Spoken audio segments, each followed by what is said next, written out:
రేపు జరగబోయే సైకో జగన్కి రాష్ట్ర ప్రజలకి మళ్ళీ అందరం కలిసి పోరాడి ఈ రాష్ట్ర భవిష్యత్తును కాపాడుకుందాం.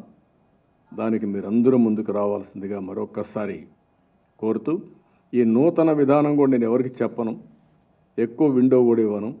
నాకు తప్ప ఆ ఇన్ఫర్మేషన్ ఎక్కడ ఉండదు. ఆ ఇన్ఫర్మేషన్ అనేది ఇక్కడ పెడితే లేనిపోయిన అపోహలు వస్తాయి.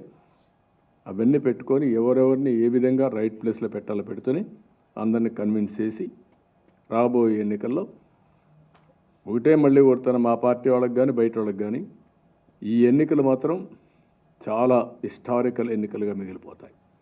అది గుర్తుపెట్టుకోవాలి. అవసరమైతే ప్రతి ఒక్కరూ ఈ రాష్ట్రం కోసం త్యాగం చేయాలి.